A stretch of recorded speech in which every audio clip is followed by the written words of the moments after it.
Hello everybody and welcome to my video how to add a file and folder to Git for idiots. Now when I first started to learn Git, I quickly realized there was an idea in my head of how I thought Git worked, and it turns out that it worked very differently, and I think it was this confusion that made it so difficult for me to learn.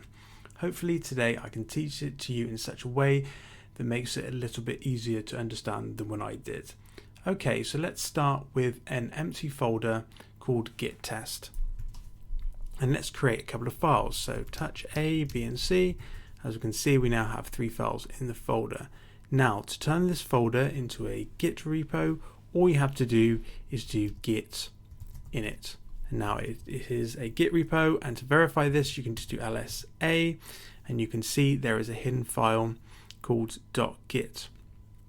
So I assumed that all I had to do now to commit to Git was just do git commit.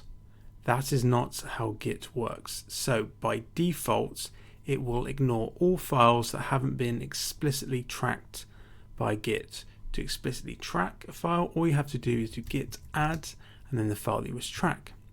So A. So if I now do git commit, I assumed again that this would just commit that file. Now what happens is it sends you into this very bizarre looking editor called Vim. Now I'm not going to go into too much detail about what Vim is and why it's good.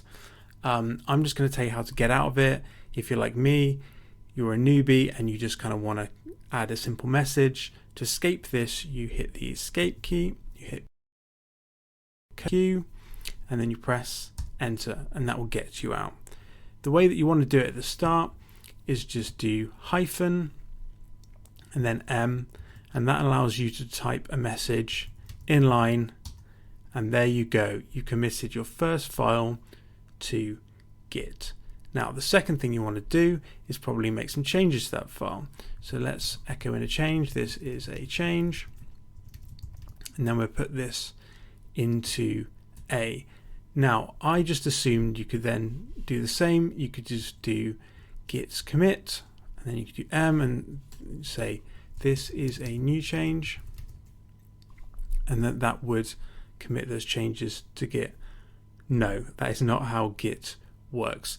So with Git, if you have made changes to a previously tracked file, you need to tell Git, hey, can you stage it as part of this commit?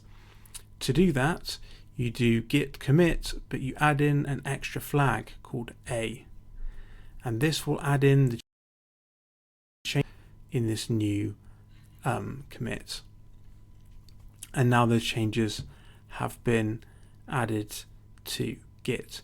Now the second part of this is adding a folder. I assumed that when you started to use Git you could just create a new folder, so I could do mkdir here, my folder. As you can see it's inside the repo. I could just do git add my folder and then do git commit, then say I'm adding a folder. No, that won't work. By default you cannot add a blank empty folder into Git. Git will only accept folders with files in them. So the way to add a blank folder is to go into the side of my folder and create what I call a git keep file.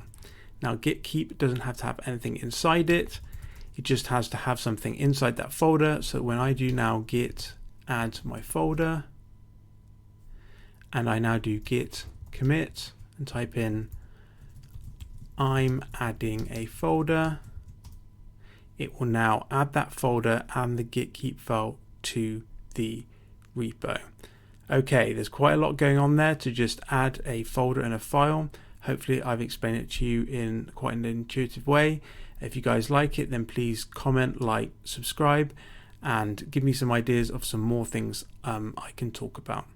Alright, cheers guys.